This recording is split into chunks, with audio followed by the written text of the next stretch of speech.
Jesus.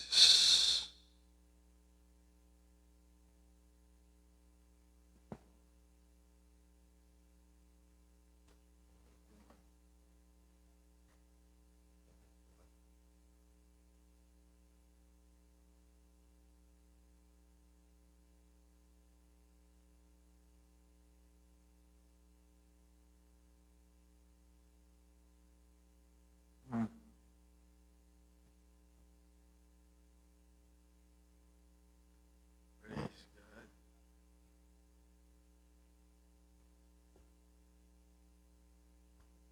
Magandang gabi sa ating lahat, mga kapatid. Purihin ng Panginoong Diyos. Amen. At salamat sa Panginoon.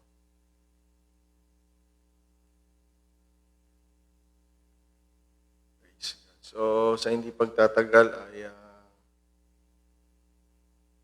magpapasimula na tayo, ngunit paintulutan muna akong bumati sa ating lahat.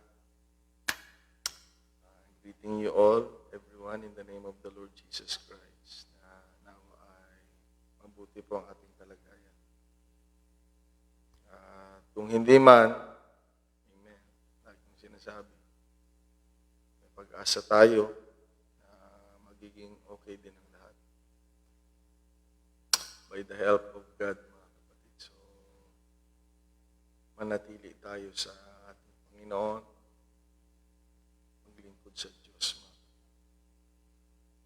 Okay, so tayo ay manalangin panandalian, mga kapatid, at hilingin natin ang pangunguna ng Panginoon. Kung sa araw-araw ay kailangan natin ng gabay ng Panginoong Diyos, lalong-lalo na sa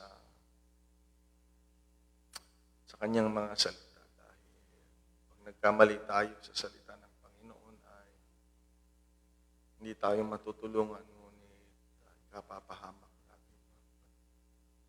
Dahil pag nagkaroon tayo ng maling unawa sa Biblia, magre-resulta yan ng maling pananampalataya at magkakaroon tayo ng maling paraan ng paglilingkod sa Diyos. Kaya samahan niyo ako manalangin ngayon, mga kapatid. We will pray. Ang Diyos ang magkaloob sa atin ng karunungan, kaalaman, mga kapatid, na makakatulong sa atin paglilingkod sa Diyos sa kapurihan ng Panginoon. Okay, so let us pray, mga kapatid. Praise God. Hallelujah. Praise your name, Lord Jesus. We love you. We magnify your name, Lord. Maraming salamat po sa kabutihan mo sa amin, sa buhay at kalakasan, Panginoon. Higit sa lahat sa iyong biyaya, sa iyong bag, sa iyong kagandahang loob, sa iyong kabutihan, sa iyong pag-ibig, Panginoon Diyos. Sa iyong mga pangako, Panginoong Diyos, na tunay at totoo. Maraming salamat, Panginoon Diyos. Lord God, sa gabing ito ay muli kami magkatipon na mag-aral, Panginoong Diyos, ng iyong mga salita. Dalangin namin ang kaunawaan at karunungang nagmumula sa iyo. Lord God, dalangin ko po ang iyong banal na Espiritu na kumilos sa bawat isa sa amin, kung saan naroon po ang iyong mga anak ay kumilos na ang banal na Espiritu na magbigay ng kaliwanagan. Gabayan mo kami, Panginoon, sapagkat ang salita mo ay kinasihan ng iyong banal na Espiritu. Siyang inaasahan na aming tutulong sa amin, sa aming tuwinang pag-aaral, Panginoon, at pagtatapos. Lord Jesus, kinakalagan namin ang kapangyarihan ng salita mo sa aming buhay, Panginoon. Kinakalagan namin ang pagpapala ng salita mo, Lord God. We thank you for that, Lord Jesus Christ. Maragdagan nawa ang aming mga pananampalataya. Lumago kami, Panginoon, sa paglilingkod sa iyo. Lukuban mo rin kami ng banal na dugo, Panginoong Diyos, upang anumang gawa ng kaaway, Panginoon, ay may taboy. Kung hindi magkaroon kami ng maayos kapayapaan at magaring kalooban mo, Panginoon. Sana pagkakas. Thank you for your blood, Lord Jesus. Maraming salamat. Pagpalain mong bawat pakinig at buhay ng iyong mga anak upang patuloy silang maglilingkod at patuloy silang dudulog sa iyo. We claim the victory, Lord, as we give you all the glory, honor, and praise in the name of the Lord Jesus Christ. I pray all these things. Thank you, Lord. Praise God. Now unto the eternal, immortal, and invisible, the only wise God, be honor and glory forever and ever. Amen. So purihin ang Panginoong Diyos, mga kapatid, sa gabing ito. Amen. At ngayong September 10, ayan, ay itutuloy natin ang ating Tuesday Mana, mga kapatid, na pang-anim natin na pagtalakay ito patungkol sa life in the faith. Our life. Ang buhay natin sa pananampalataya. Dahil hindi na kailangang ituro yung buhay natin sa labas nung wala pa tayo sa pananampalataya, mga kapatid. So, ang pinag-uusapan natin ngayon, at kailangan nating balik-balikan, mapakinggan, mga kapatid, ang mga salita ng Diyos, mga paalala, na tayo ay nasa buhay na ng pananampalataya. Nabubuhay na rin tayo sa pananampalataya. At tayo dapat ay nasa pananampalataya, mga kapatid. Okay? So, ang teksto natin ay 2 Corinthians chapter 13, verse 5 and 6, na nagsasabing, examine yourself. So, merong mandato sa bawat miyembro ng church. Okay? Salamat, meron tayong mga leaders sa church natin na nagpapaalala, nagko-correct, mga kapatid, at naggagabay, papalakas, nananalangin sa atin. Ngunit binigyan tayo bilang miyembro ng church nitong mandato o kautusan na without the presence of our pastors and teachers or even our church leaders, our responsibility now is to examine ourselves. Kaya yan ay trabaho natin. Tayo ang evaluate, mga kapatid. O i-check natin yung sarili natin. Yan ang pinakamaganda kaysa iba. Tayo na lang. Okay? So, ang sabi ng salita ng Panginoon, examine yourselves as to whether you are in the faith. Tignan mo yung sarili mo, yung buhay mo, kung ikaw pa ba ay nasa pananampalataya. Hindi tinatanong kung meron kang pananampalataya. Kung ikaw ba ay nasa pananampalataya, test yourselves. Do you not know yourselves that Jesus Christ is in you? Unless indeed you are reprobates or disqualified. Sabi dito. But I trust, maasa tayo, maasa kami, maasa ang mga alagad, lalo ng Panginoon, na that you will know that we are not reprobates or disqualified. Amen. Sana hindi tayo mga reprobates, mga kapatid, na tayo ay wala nang pag-asa pag reprobate, mga kapatid. Bumitaw ng ano pa ang gagawin mo kung bumitaw na sa iyo ang Panginoon, mga kapatid? Wala na. Kaya gawin natin ang magagawa natin. Ngayong naging part tayo ng church, mga kapatid. Amen. Lalo tayong maglingkod, lalo tayong magpursige. Kagaya nitong ating pag-aaral, mga kapatid, na i-check natin, examinin natin kung nandoon pa tayo sa pananampalataya. Kaya nagpapasalamat ako sa mga Sunday school teachers namin noon, mga kapatid, mga pastor, naging pastor sa buhay ko, na ito ay nagtuturo sa atin, mga kapatid, upang dalhin tayo. Okay? Kung lumilis na tayo, dalhin tayo sa kalooban ng ating Panginoon. Okay? So, we are talking about the life in the faith. Okay? Mga kapatid, na sa ating pag-aaral ngayong gabi, amen, ay dadagdagan natin ang mga natalakay natin patungkol sa buhay natin sa pananampalataya. Kaya lahat nito, itong series na ito ay maaari nating balikan ito pagdating ng panahon para may align muli tayo, mga kapatid, sa kalooban ng ating Panginoon.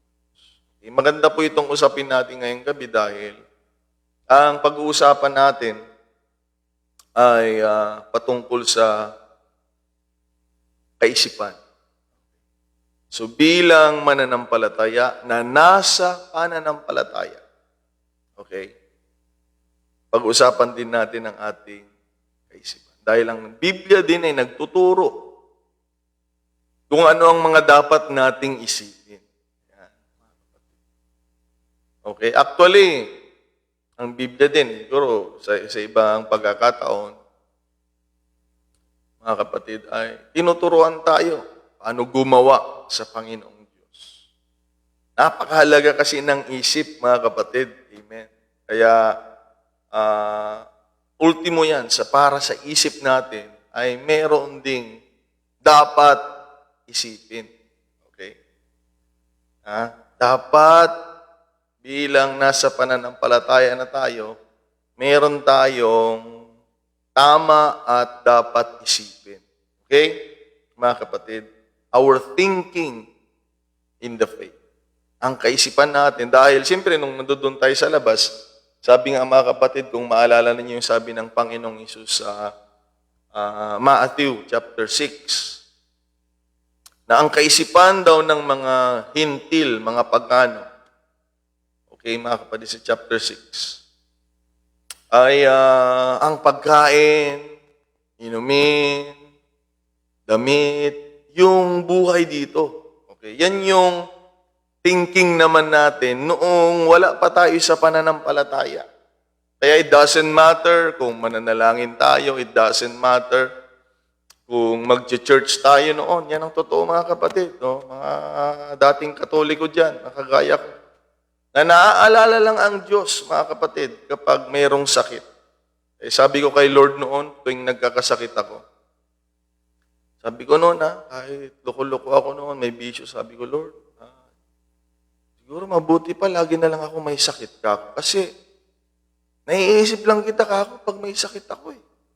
Nasabi ko yan, lagi tuwing nagkakasakit ako nung wala pa ako kay Lord. Lagi kong sinasabi yun, mga kapatid. Sana ako, lagi na lang may sakit. Siguro nakita rin ng Panginoon yun, mga kapatid. At alam naman natin na nakikita ng Diyos lahat, mga kapatid. So hindi ako nag-church noon, pero nagsasalita na ako ng ganon. Siguro nakita ng Panginoon, mga kapatid, ang potential noon. Kaya kahit di natin akalain, kahit ikaw nga hindi ka makapaniwala na ginagamit tayo ng Panginoon, mga kapatid. Amen. Na hanggang ngayon nga, maraming hindi makapaniwala na ginagamit ka ng Panginoon, di ba? Pati ikaw. Mga kapatiran na nangangaral, mga kapatiran na nagtuturo. Na mismo kahit nga tayo, hindi makapaniwala. Itong mabuting at banal na Diyos ay gagamit ang kagaya nating mga makasalanan, mga kapatid. So, we will talk about, okay, mga kapatid, ang thinking. Okay? Because our way of thinking is important. Napakahalaga sa tao kung paano mag-isip, mga kapatid. Hindi tayo kagaya ng mga hayop na sila ay driven or motivated by instinct, mga kapatid. Kaya nga, nagsasabong ako, nag-aalaga ako ng manok, mga kapatid. Pagpisa ng itlog, mga kapatid, lalabas yung sisiw. Hindi tinuruan ng nanay yun. Walang ang nanay Dahil naka-incubate. Walang nanay. Pero pag nilagay mo siya doon sa kahon, lagyan mo ng feeds doon na para sa mga bagong pisa, mga kapatid, kakalaykay yun. Tutuka. O alam nilang tumuka. Ang tao hindi mga kapatid, paglabas ng tao, alam lang yan, mga kapatid, ay magdede. Pero i-introduce mo yung pagkain sa tao, tuturuan mo, mga kapatid. Di ba? Ngayon, mga magulang, alam niyo itong sinasabi ko. Napakahalaga dahil meron silang instinct. Tayo naman, mga kapatid, meron tayong kapangyarihan o authority to decide. Ayan.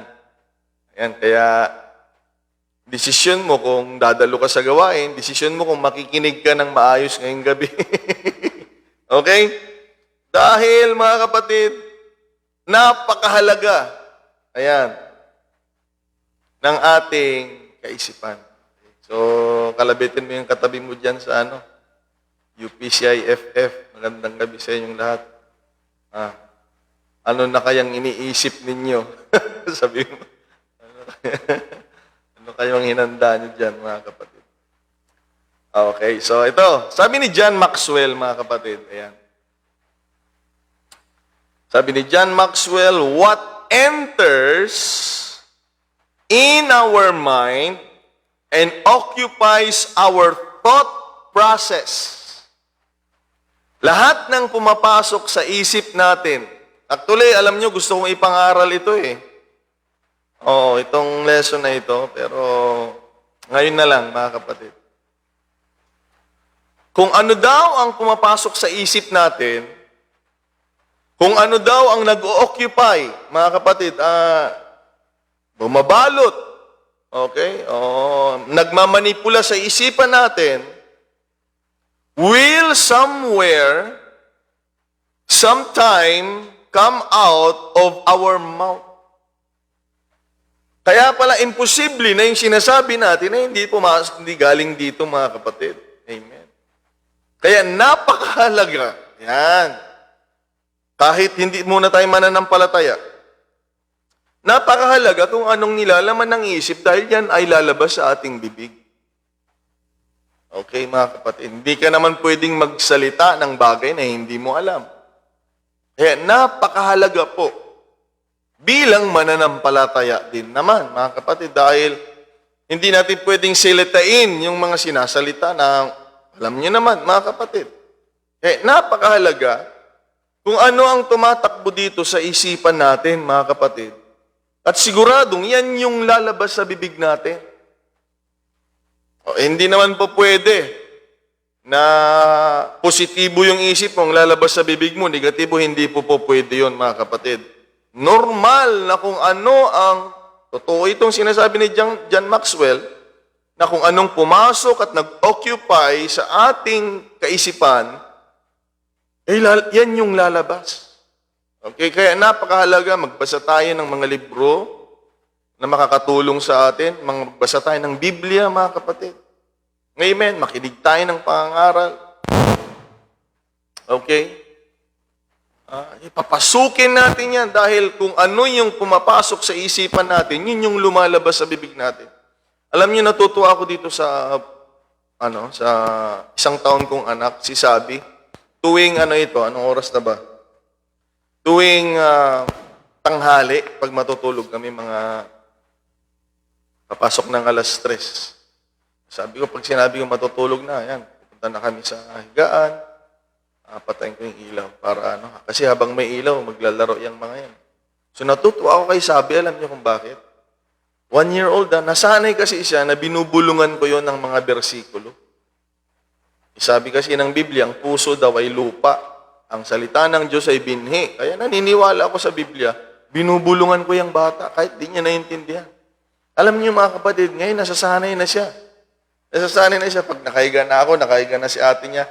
Dito kasi yung pangalawa. Dito si Sabi, sa kabila. Tapos yung panganay, nandoon sa gilid. Si Sabi, mga kapatid, nakahiga na kami. Yung tenga niya, ilalagay niya sa bibig ko, Brother Gabi. Ilalagay niya, nakahiga ko, ilalagay niya. Ayun, magsasalita ako ng mga bersikulo. Yan. Bibigyan ko ng mga bersikulo. 3 bersikulo minsan nasasabi ko. At ang importanteng binabanggit ko sa tenga niya, Jesus Christ, the same yesterday, today, and forever. Mga kapatid. Bibigyan ko ng bersikulo. At magandang masanay tayo. Amen. Paano lalabas sa bibig natin ang salita ng Diyos kung hindi na-occupy ng Word of God ito? Paano lalabas, mga kapatid, ang salita ng Diyos sa bibig natin kung yung nasa loob natin ay hindi natin pinapapasok ang salita ng Panginoon? Kaya ako po ay Mas daawak, ano bang tawag doon mga kapatid? I am so amazed. Yung mga pumapasok sa church na hindi nakikinig, natutulog pa nga yung iba, I am so amazed na umamangha ako sa kanila. Mga kapatid, saan ba sila interesado? Ayan, tingnan mo nga yung katabi mo ngayon, baka hindi ko kayo nakikita eh. Sa UPCIFF, tingnan mo, alerto pa ba tayo? Interesado ba tayong papasukin ng salita ng Diyos sa buhay natin? At yan din ang lalabas sa buhay natin. Ito pa yung isa mga kapatid, sabi ni John Maxwell, ang ganda rin ito. Your life today is a result of your thinking yesterday. Oo nga, no? Yung buhay mo daw ngayon ay resulta kung papaano ka mag-isip sa nagdaang mga araw. O dahil noon, nagdesisyon ka. Ayaw pa natin na maglingkod sa Panginoon. Nagdesisyon tayo na maglingkod sa Panginoon. Kaya nandito tayo ngayon. Ito yung kadugtong, mga kapatid. Kaya napakahalaga ng tamang kaisipan. Sabi niya, your life today is a result of your thinking yesterday and your life tomorrow. Okay, kaya ayusin natin ang pag-isip natin. Your life tomorrow will be determined by what you think today. O kaya kailangan ng isipan natin ay tumatakbo ng maayos, mga kapatid. Okay? Akalain mo yan, Kaya pala tayo ganito ngayon ay dahil sa ating kaisipan noon, nagdaan. At kung ano tayo magiging, ay dahil kung paano tayo mag-isip sa ngayon. Kaya, napakahalaga mga kapatid. Amen. Our way of thinking. So, how is our thinking now, mga kapatid? What are you thinking? What do you think? Okay? So, napakahalaga. Napakahalaga, mga kapatid. Purihin ang Panginoon. Dito sa isang church sa Biblia, kaya para malaman natin ang buhay, pamantayan ng isang mananampalataya na tumanggap sa Panginoon, magbasa tayo ng epistle, mga kapatid. Ayan. Kumbaga sa sa rule ng bahay ninyo, yan ay para sa mga manampalataya. Naglilingkod na sa church. Merong siyang sulat dito, sinulat ni Apostol Pablo, na dito sa church na ito ay, natalakay niya, mga kapatid, ang kaisipan at pag-iisip. Kaya, bilang tayo nabubuhay sa panampalataya, pagtuturo ng salita ng Diyos, kailangan nating maunawaan ito. Okay? Dahil sa Philippian Church, sinulat ng mga bagay na dapat nating isip. Bilang mananampalataya, as a believer that is living now in the faith, there are certain things we need to think about. Well, sabi ko nga kanina, mga kapatid, kinote natin yung sinabi ni John Maxwell na what we enter in our minds and occupies our minds will somewhere, somehow come out from our mouth. At ang buhay natin has a huge percentage na yun ay nagmumula. Napakalaking impluensya ng way of our thinking. Okay? Kaya dapat pag mga pag-aaral ng salita ng Panginoon talaga, masanay tayo na tayo ay alerto, mga kapatid. Dapat ang mag-occupy sa pangloob natin, na papapasukin natin sa ating pandinig ay mga bagay na totoong mahalaga na makakaapekto sa buhay natin. In fact, makakaapekto hanggang sa katapusan din ng buhay natin. Ang galing, ano? Makakaapekto sa buhay natin ngayon, makakaapekto sa katapusan ng buhay natin hanggang sa buhay na walang hanggan. Huwag kayong masasaktan, mga kapatid, lalo na dyan sa UPCIFF. Pag i-encourage kayong dadalo, mga kapatid, talagang, bibisitahin kayo. Huwag kayong masasaktan dahil tinutulungan po namin kayo. Napakahalaga po talaga ang pag-aaral ng mga salita ng Panginoon. Amen. Purihin ng Panginoong Diyos, mga kapatid. Amen. Kaya habang may nagtuturo, samantalahin natin. Habang andito pa tayo, mga kapatid, may pagkakataon, gawin natin yung best. Enjoy natin, mga kapatid. Amen.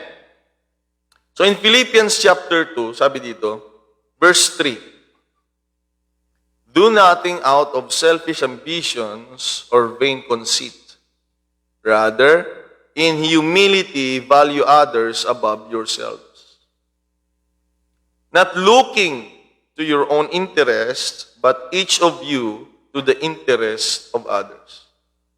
Now in verse 5, mga kapatid, in your relationships with one another, tayo mga kapatid, have the same mindset as Christ Jesus. So tayo ay tinuturuan na kailangang maabot natin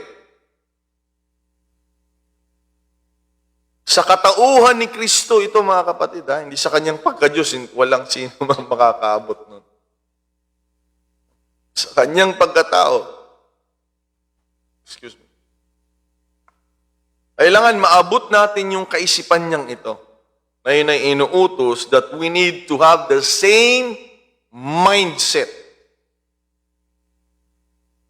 ni Kristo, mga kapatid.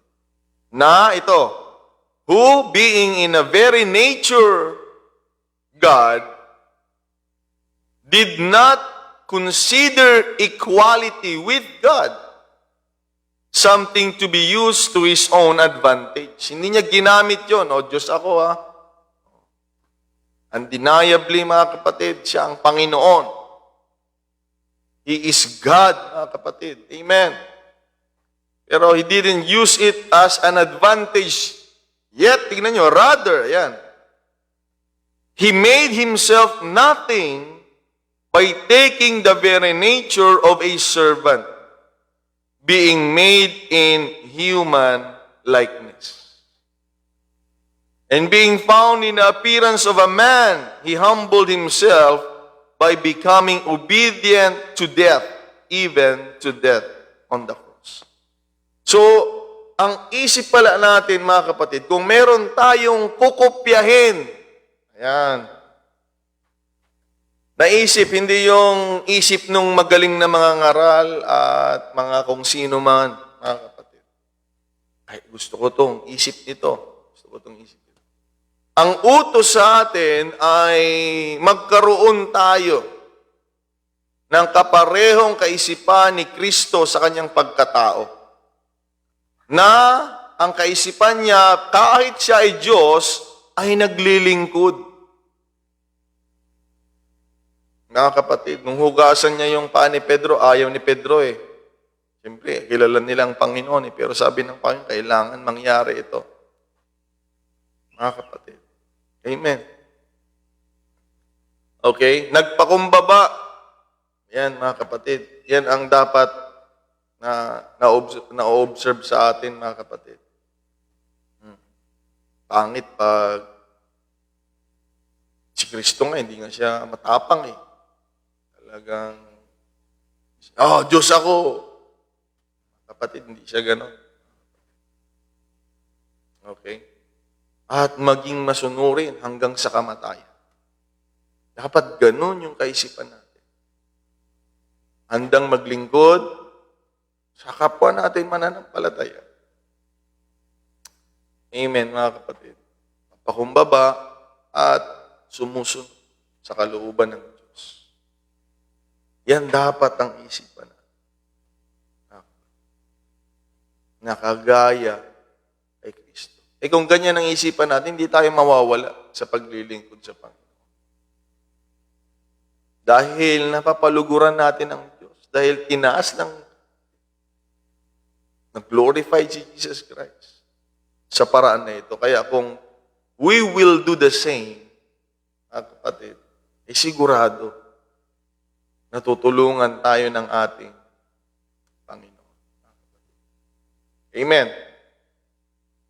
Now, in chapter 4, tingnan ninyo. Okay, so, ang Biblia din ay nagtuturo talaga kung ano ang dapat nating isipin. Kaya wag mo masyado siyang isipin.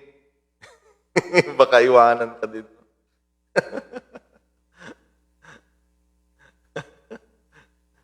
Mga kapatid, wag mo siya masyadong isipin. Okay, dahil tinuturuan tayo ng mga dapat nating isipin. Okay, mga kapatid. Tama ba?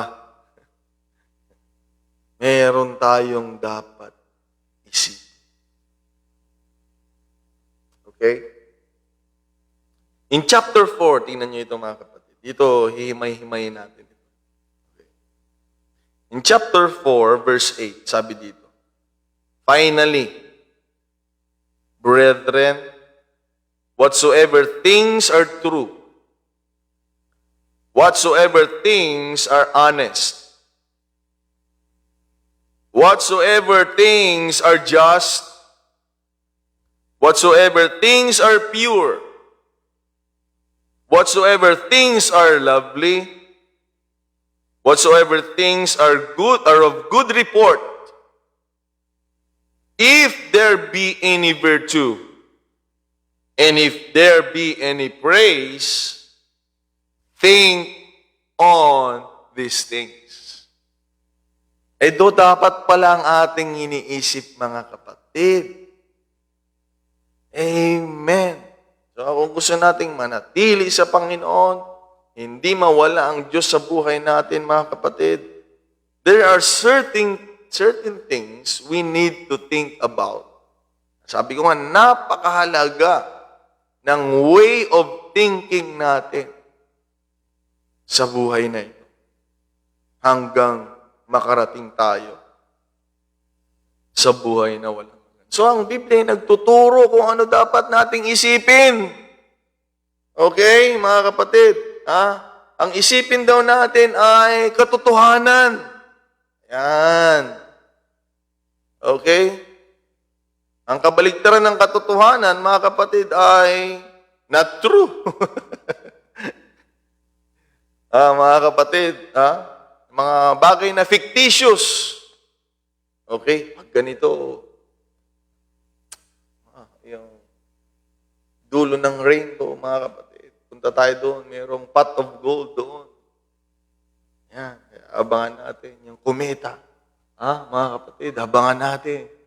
Pag may nahulog dyan, mag-wishing tayo dyan, mga kapatid. Abangan natin, punta tayo sa labas, abangan natin. Mga bagay na fictitious. Mga kapatid, sabi ng aking horoscope ay ganito. Yan ay mga bagay na hindi sigurado. Okay. Huwag yan ang isipin natin. Isipin natin ay katotohanan. Ang salita ng Diyos ay katotohanan, mga kapatid. Okay, ang kabaligtaran ng katotohanan, ito talaga ay kasinungalingan. Huwag yun ang isipin natin. Kaya nga dito, sinasanay ko sila dito, pati si Sammy, kasi lumalaki na si Sammy. At iba rin mag-isip din yan, mga kapatid. Pag hindi tayo sigurado, huwag na natin pag-usapan. Dito, mga kapatid. Pag hindi sigurado, kahit yan, isang mga leaders dito sa church, yan, natatalakay natin. Basta pag hindi sigurado, dapat doon tayo sa totoo.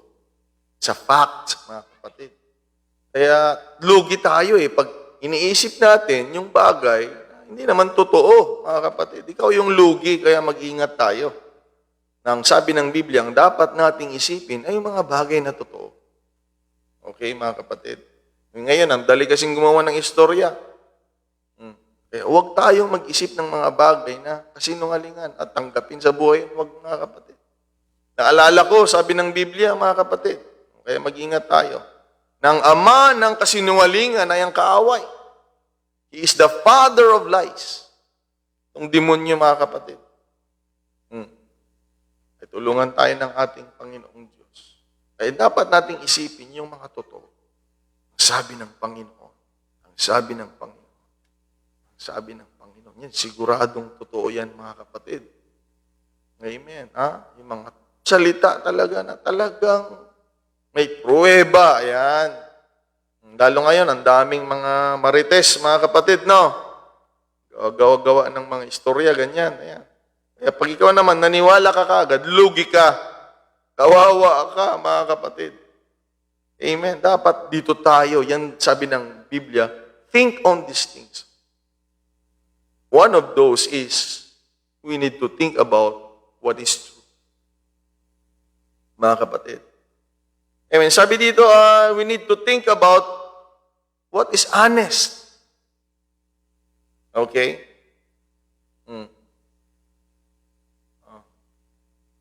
Huwag nating isipin yung kabaligtaran. Ayan, ang kabaligtaran ng honest ay deceitful or deceptive. Panglilin lang. False impressions. Ayan. The Bible is teaching us. We need to think about things that are honest. Walang gulangan, mga kapatid. Walang gulangan. Bagay na matapat. Mga kapatid. Yan ang dapat nating pag-uusapan. Yan ang dapat nating hayaan natin makapasok sa ating kaisipan. Yan ay isa sa sinasabi ng Biblia na we need to think about this. Sabi dito, ang isa pa yung just. Matuwid, mga kapatid. Okay? Yan dapat nating isipin. Hindi yung kabaligtaran niya. Ang kabaligtaran ay bias, unfair, unequal. Okay, huwag tayong mag-isip ng gano'n. Ang isipin natin, yung bagay na patas. Yan. Or matuwid, mga kapatid. Just. Katangian din ng Panginoon yan, mga kapatid. He is a just God. Dapat ganyan ang mga iniisip natin. Okay? Mga kapatid, wala akong napansin na negatibo dito eh. Susunod, tingnan nyo ito, mga kapatid. We need to think about this also. We need to think about what is pure. Okay? Tulungan tayo ng Panginoon.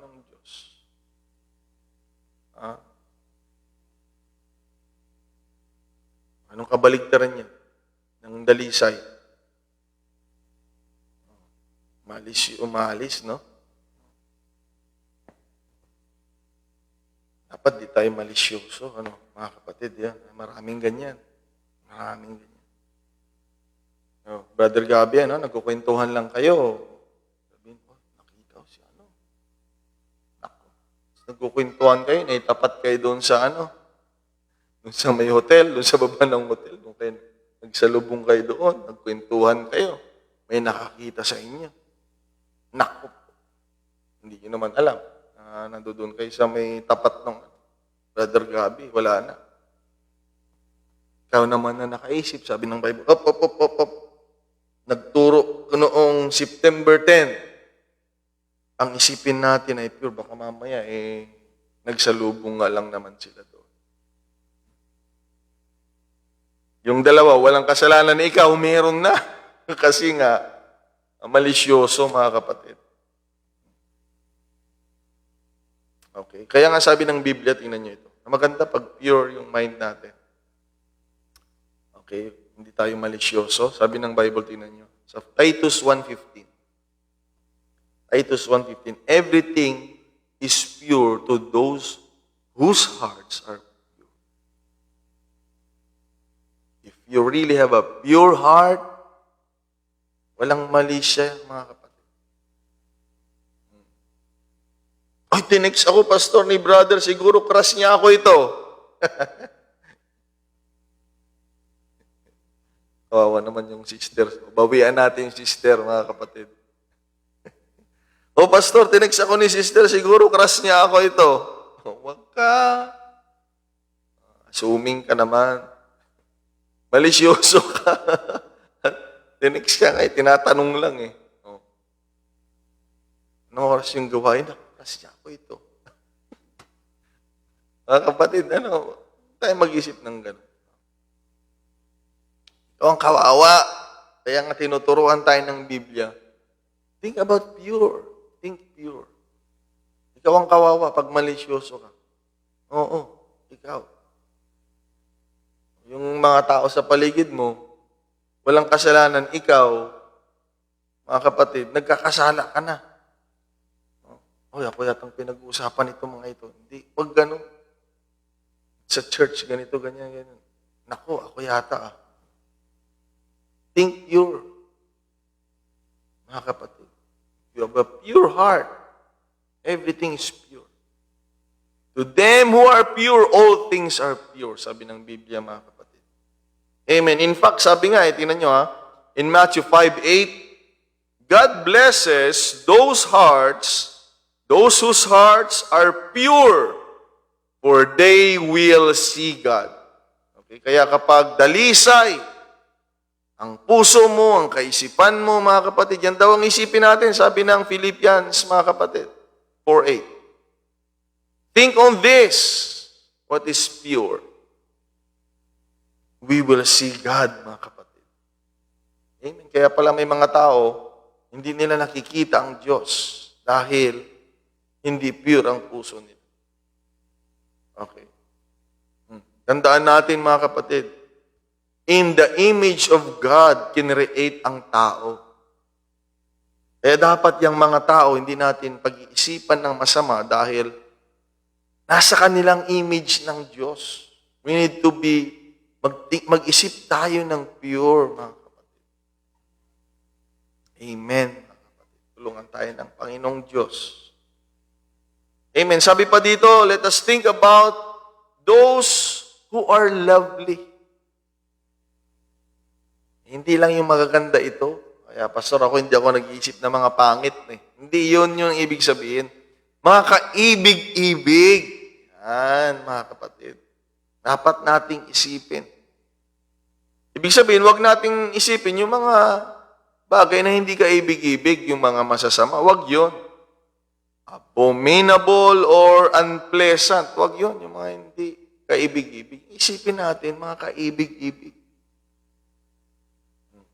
Siyempre, maayos yun, mga kapatid, pagkaibig-ibig. Okay? Hindi masama kapag ang isipin natin ay kaibig-ibig. Walang paghihiganti.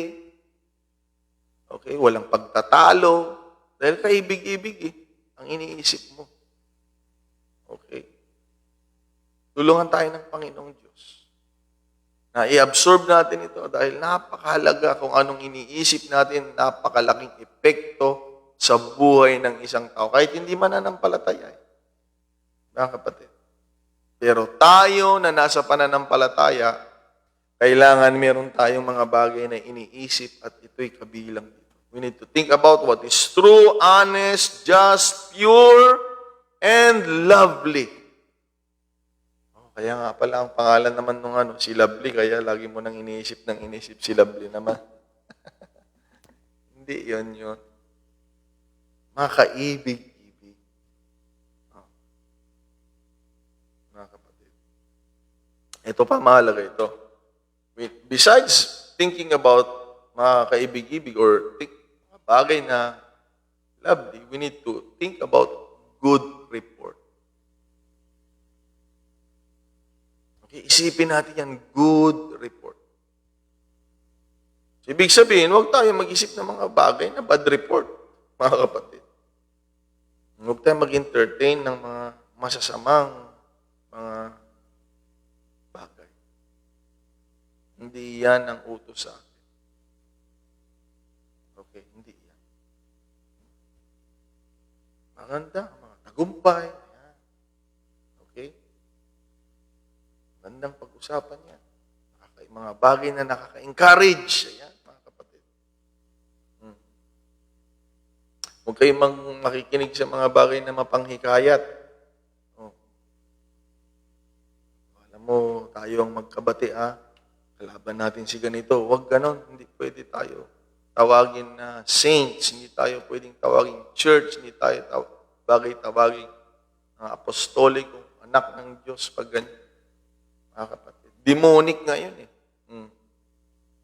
Ikaw lang yung may problema sa tao, manghihikayat ka ng mga kasama mo na, galit tayo doon. Hindi rin gumagana yung isip ng tao pag naniniwala din siya. Kaya nga, dapat, we need to think good report.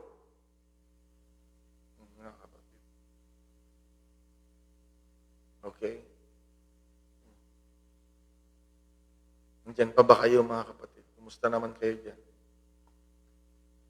Okay. Yun yung Biblia. Kaya hindi lang ito yung, akala nyo, pag pumasok kayo sa church, ay uupo lang, papalakpak, sa kamay, hindi ganun, mga kapatid. Kailangan meron tayong pamumuhay na nasa pananampalataya. Okay? Yan ang mga dapat natin isip. Isa pa ito, mga kapatid, we need to think about virtue. Okay. Pag sinabing virtue, right-mindedness. Tamang takbo ng isip, mga kapatid. Or pag sinabing virtue, ito rin yung isang side, valor or courage. Yan. So, huwag tayong mag-iisip ng ang hihina yung loob mo. Dapat yung makakapagpalakas ng loob. Alam nyo, mahilig ako sa ganyan, yung mga, pag may nakita ko nun sa trabaho na mahiyain, ayaw niya magsalita. Pasasalitain ko siya. Oo. Mahilig ako dyan. O kahit yung mga bagong mga pastor natin, mga bata. Pag narinig ko na, pastor, ganito. Mahilig ako yun na magsasalita ako ng bagay na makakapagpalakas ang loob. Kailangan yun ang iniisip natin. Ang pangit naman, pag ang iniisip mo lagi, makakapangpahina ng loob. Yun yung lalabas sa bibig mo. Kaya pag may lumapit sa'yo, wala kang kwenta, yun ang lalabas sa'yo. Kasi hindi virtue eh. Ako, hindi ko kaya. Sabi mo naman, dahil wala kang virtue, hindi yun ang iniisip mo. Sa totoo lang, wala kang kwenta. Imbis na magkaroon siya ng courage, mga kapatid, lumakas yung loob niya. Ayan, mga kapatid. Yun ang isipin natin. Pastor, natatakot ako, kinakabahan ako. Di ba? Pastor Gabi, di ba? Hindi ko alam magturo, pero yan, kailangan matuto tayo magsalita sa kanila. Kaya pag yung mga nagdi-discourage naman, hindi mo makalimutan yun. Kaya mas maganda, hindi ka makalimutan dahil ikaw yung nag-encourage sa kanila. Pinalakas mo yung loob nila, mga kapatid. Kaya ako pag nakakasama ko yung mga batang mga pastor, mga bagong pastor, mga kapatid, yung mga naiintindihan ko na epektibo naman, yun yung sinishare ko sa kanila. Tungkol sa Panginoon, mga kapatid, about connection sa Panginoon, prayer, ayan. Sinishare ko sa kanila. Dahil maganda na maalala ka dahil nagbigay ka ng lakas ng loob. Hindi yung, mga kapatid, hindi ka makalimutan dahil pinahina mo yung loob. Kaya sa church, kailangan natin yan. So we need to think about this. Sabi ko, napakahalaga ng way of thinking. At inuutusan tayo ng Biblia to think on these things. One of which is virtue. tamang pag-iisip, courage or valor. Mga kapatid, dahil nga hindi tayo laging malakas. Merong nanghihina, kaya kailangan merong nagpapalakas ng loob. Susunod yung isa naman, merong available yan sa church. Kaya dapat sa church ay yan, meron tayo niyan dyan sa UPCIF. Okay? Na laging available yan. Tamang kaisipan. Siyempre, pag may tanong, yung response mo, dahil may tama kang kaisipan, tinamaan mo, mga kapatid, yung tanong. Okay. Yung nanghihina ang loob, mapapalakas ang loob. Amen. Ha? Hindi kaduwagan. Oo, kinakabahan na nga yung kapatid mo eh. First time ko magturo. Ay, sabi mo, ay, oo talaga, ang hirap talaga magturo. Tapos yung kaaway, pag nahabang nagtuturo ka, yung demonyo, guguluhin niya yung isipan ng mga tinuturo mo, wala na yan. Yung pagtuturo, mahirap talaga. Ay mga kapatid, hindi tamang pag-iisip yun. We need to have a virtue, mga kapatid, right-mindedness. Para makaguide tayo. Kalma lang dapat. May problema na nga. Wala kang right mind, di pareho na kayo mamaya. Kung ano na trouble na kayo. Pero pag may virtue, tamang pag-iisip, may courage ka, kalmado lang, mga kapatid, you can respond properly. Alam nyo, tandaan nyo ito. We need to have virtue dahil ang problema, Brother Gabi, hindi naman nagpapaalam yan kung kailan eh. Kaya kailangan magkaroon tayo ng right-mindedness. Hindi naman nagpapaalam yung problema, lalo ng aksidente. Napakahalaga yan. Kaya napakaganda talaga ng Biblia, mga kapatid, ng salita ng Diyos.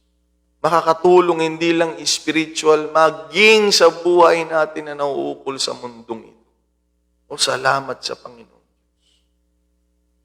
Okay? So yan dapat ang iniisip natin. Hindi yung kung ano-anong mga bagay. Lastly, sabi dito, general ito eh. Sabi dito, if there be any virtue and if there be any praise, think on this. Yun na mga dapat na iniisip natin. Nire-rehearse natin sa isipan natin. Okay, mga kapatid, mga bagay na kung ganyan ka mag-isip, worshiper ka talaga sa Panginoon. Madadala ka ng pagpupuri. Kasi nga, pagkabaligtaran nito ang iniisip mo, kaya may meron sa mga church, oras ng pagpupuri, oras ng pagsamba, hindi sila oras ng panalangin, wala silang concentration, hindi sila makakonsentrate. Iba yung iniisip nila. Iba yung iniisip. Kaya naghihintay naman yung iba. Ayan, pag maramdaman ko si Lord, saka ako kikilos. Yung iba ganun. Pero iba yung mga tao na nasa bahay pa lang, nag-iisip na sila. Pupurihin ko ang Diyos mamaya pagdating ko doon. Mabuti ang Panginoon. Yan ang mga dapat nating isipin. Kaya pagdating mo sa church, mga kapatid, handang-handa ka na. Paghawak na ng pag tumunog na ng konti yung gitara, alam mo na yun, naka-ready ka na. Kasi ang kaisipan mo, tumatakbo yung mga bagay na kapuri-puri. Isa na yung Diyos doon, mga kapatid, na dapat nating isipin. Kapuri-puri ang Panginoon. Susunod na lang yung mga bagay na kapuri-puri. Ayan, mga kapatid. Ang ganda ng damit mo. Ganda ng suot mo. Ginagawa niyo ba yun sa church? Ginagawa ko dito. Sabi ko doon kay Brother Virgilio, dahil bulag siya, sabi ko, ang ganda ng damit mo. Alam mo ba yan na yan ang damit mo, kako, yung kulay na yan? Sinong nagbibigay sa'yo ng damit, kako? Ako, pastor ang pumili. Pinili mo ito, pero alam mo ba na ito yung kulay niya? Sabi ko, ang ganda, kako. Parang ikaw ang pastor. Isipin natin mga ganun. Hindi yung, nako, bakit? Mas maganda ang damit niya, dapat. Ako ang mas magandang damit. Hindi ganun, mga kapatid. Hindi magandang isipan niyo. Dapat mga compliment, mga bagay na magbigay ng compliment sa kapwa natin. appreciate. Kahit nga yung mga talento sa sanglibutan, nakikita natin. Think on the things, mga kapatid, na pag mag-Bible study kayo, yan ang isang ginagawa ko. Titingin ako sa loob ng bahay o kung mayroon man kilos nila, salita nila. Magaling ang maganda kang good listener ka. I-appreciate natin. Ang ganda ng niyo, magandang pagkakagawa ng Hindi yung, alam mo, kulang dito.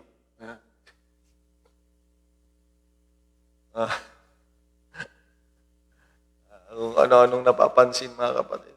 Mainit, walang ganito, walang ganyan. Dapat, mga bagay na kapuri-puri, yan ang isipin natin, mga kapatid. Amen. Purihin ang Panginoong Diyos. Sanayin natin ang isipan natin. Okay? Mga kapatid, whatsoever things are true, honest, just, pure, lovely, good report, virtue, and things of praise.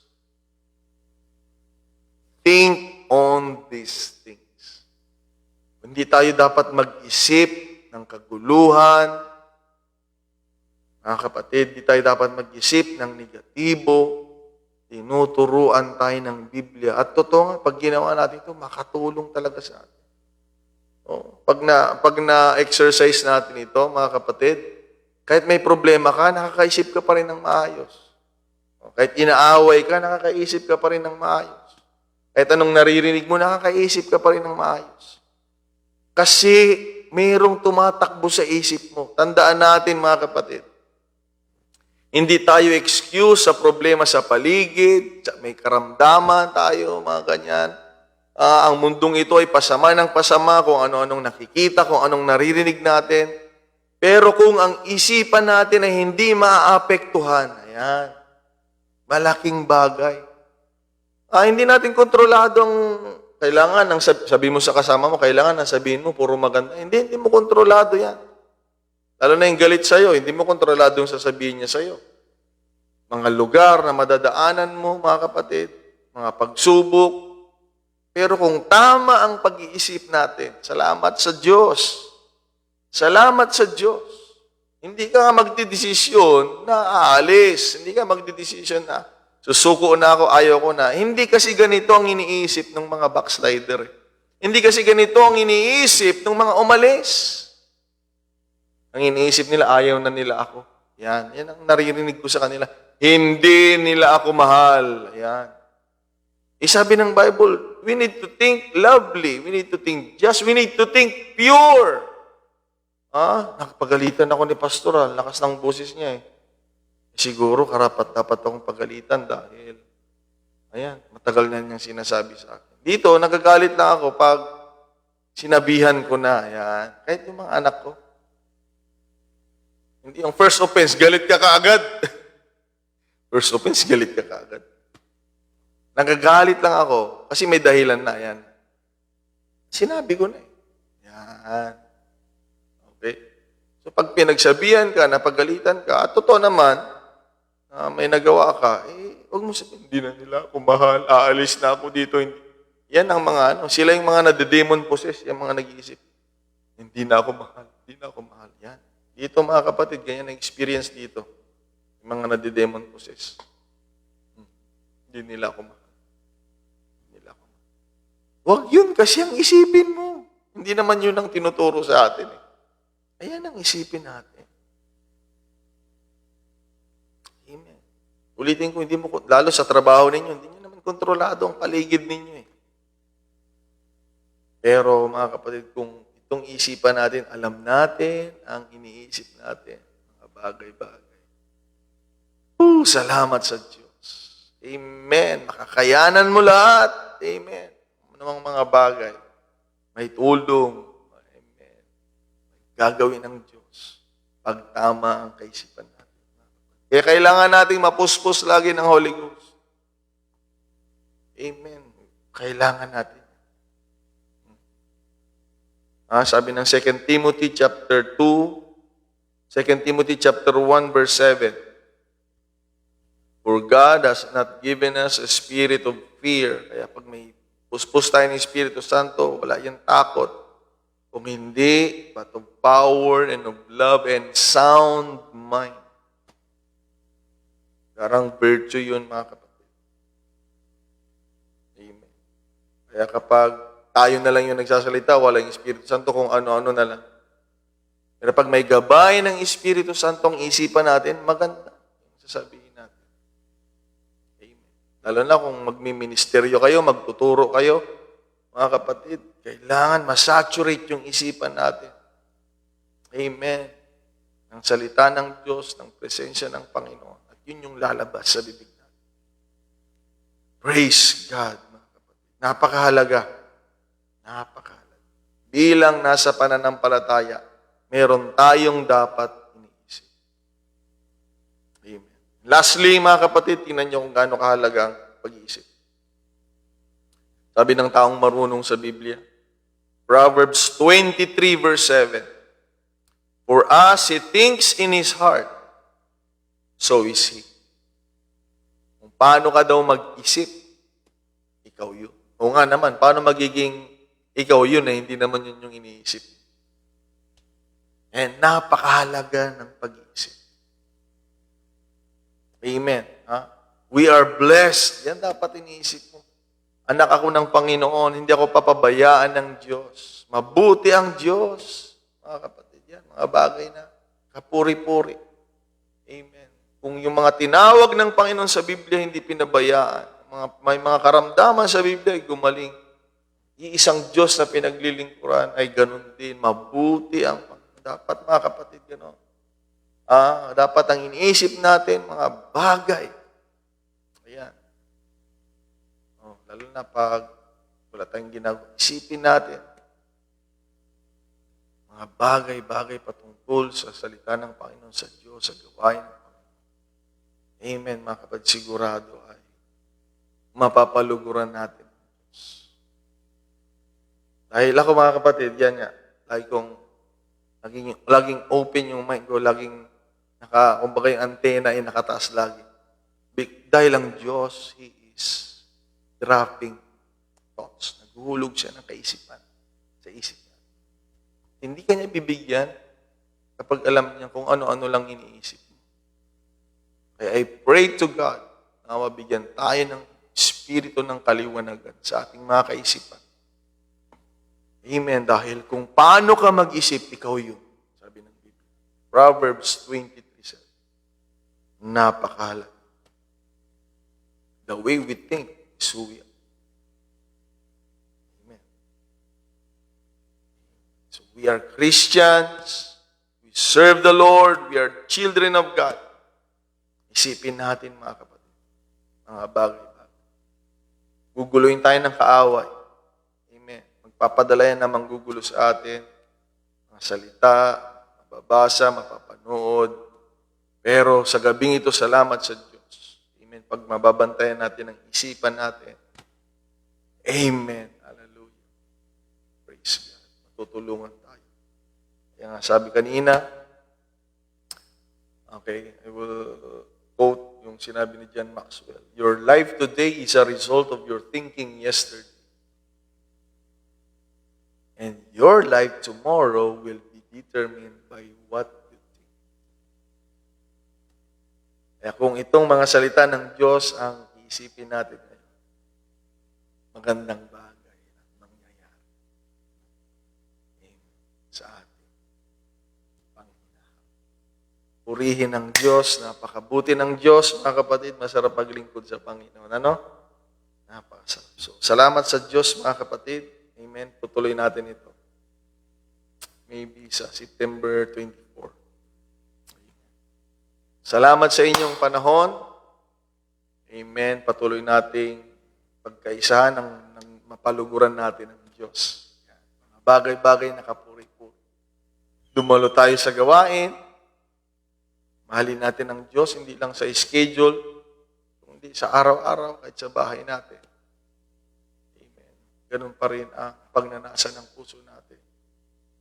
Nakatanggap ng mensahe ng Panginoon at madama ang presensya ng Diyos. Yan ang goal natin. Dahil pag walang Panginoon, wala talaga tayong magagawa. Walang Panginoon, walang salita niya, walang presensya niya, mga kapatid. Nako, dahil lang sa kaaway, dahil lang sa problema, dahil lang sa pagsubok, siguro matagal na tayong wala. Pero salamat sa Diyos. Lalo na sa ating pag-aaral. Bilang manampalataya, meron tayong dapat. Okay, so God bless you, mga kapatid. Praise God. All the glory belongs to our Lord. Amen. Hallelujah. We will close this in a word of prayer, mga kapatid. Praise God. Salamat sa iyo, Panginoong Diyos. We thank you, napakabuti mo. Tunay nga ang salita mo ay makakatulong sa amin bilang manampalataya, Panginoon. Makakatulong sa aming kaluluwa, O Diyos, to feed our souls. Makakatulong para sa aming kinabukasan at makakatulong rin, Lord, sa aming buhay na nauukol sa mundong ito. Maraming salamat sa iyo, Lord. Purihin ka, O Diyos. Lord, patuloy kang mangusap sa amin. Patuloy mo kaming bigyan ng mensahe mo, Lord, ang iyong lingkod. Pagkalooban mo lagi na ng mensahe mo na ibabahagi sa iyong mga anak, Panginoon, Lord God. At nawa ang iyong mga anak ay patuloy, O Diyos, na mauhaw sa iyong salita at sa iyong presensya. Pagpalain mo pong buhay nila sa kanilang pagdalo. Pagpalain mo ang bawat isa. Lord God, bindisyonan mo po ang iyong mga anak sa kanilang mga kahilingan. O Diyos na nakakakita ng lahat ng bagay. Abutin mo po ang iyong mga anak, Panginoon. Tulungan mo sila sa kanilang mga suliranin. Tulungan mo sila sa kanilang mga pagsubok. Lord God, tulungan mo po sila sa kanilang mga pangailangan, Panginoon. Tulungan mo sila, O Diyos, sa kagalingan. Panginoon, I pray for your healing, Lord God. Hallelujah, sa aming mga panalangin. Dalangin namin para sa iyong mga anak, O Diyos. Ang mga mahal sa buhay nila, Lord, I pray for your healing power. At Lord Jesus Christ, tulungan mong bawat isa na matugunan ang nasa ng kanilang mga puso para sa kapurihan ng iyong pangalan. Bless your church, bless your people, Lord God. By the power of your words, by the fulfillment of your promises, O God, let the church be encouraged. And by the power, Lord God, of your presence, lagi nawa sa amin, Panginoon, ang presensya mo, Lord. We need you, Lord God. Ikaw pong pinakamahalaga sa aming buhay. Samahan mo kami lagi na, Lord. Thank you, Lord. We claim answered prayer. Lord, ang bendisyon ay mapasa bawat isa. I pray, O God, tulungan mo pong yung mga anak. We thank you, Lord. We love you, Lord Jesus. Salamat sa gabing ito, Lord. Salamat. We thank you, Lord. We claim all these things in the name of the Lord Jesus Christ, O God. Hallelujah. Bless your work. Bless your people. Bless our fellowship. Thank you, Father. Thank you, Father. In Jesus' name. Now unto the King, eternal, immortal, and invisible, the only wise, and the honor and glory forever. Jesus. Bless the name. God bless you all, mga kapatid. Sumati ng Panginoon. Amen. Nakita tayo sa mga gawain. Palain tayo ng Diyos. Praise God. God bless you, mga kapatid. Purihin ang pangalan ng Panginoon. Praise God.